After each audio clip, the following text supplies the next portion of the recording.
আসসালামু আলাইকুম সবাইকে। 1795 পদে সমাজসেবা অধিদপ্তর বিশাল একটি বিজ্ঞপ্তি প্রকাশ করেছে। সেই বিজ্ঞপ্তিতে অষ্টম এসএসসি এইচএসসি পাশে সকল জেলার নারী পুরুষ উভয়ে আবেদন করতে পারবেন। এই বিজ্ঞপ্তিটি কবে আবেদন শুরু হয়েছে, কবে সে আবেদন শেষ, কতটি পদে আবেদন করতে পারবে, কোন কোন যোগ্যতা লাগবে, সবকিছু নিয়ে আজকের এই ভিডিওটি আমি আলোচনা করব।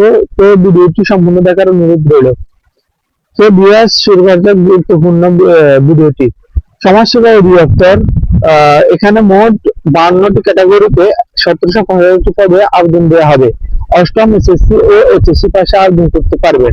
এই আবেদনটি শুরু হবে, যে অনলাইন আবেদন ফর্ম জমা জমা শুরু হবে 2/6/2026, 2/6/2026 সকাল 10টা থেকে 23/6/2026 বিকাল 5টা পর্যন্ত এটি আবেদন করার সময় থাকবে।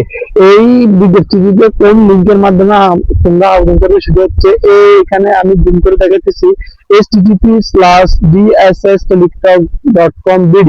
এই ওয়েবসাইটে ঢুকে তোমরা যে পদে যে যার যার যোগ্যতা আছে তার সবাই, এখানে 52টি পদ রয়েছে, 52টি ক্যাটাগরি রয়েছে, মোট 1795 পদ রয়েছে। সবাই যারা আবেদন করতে পারবেন সর্বোচ্চ দিয়ে এটি আবেদন করবেন, এটি সুবর্ণ সুযোগ।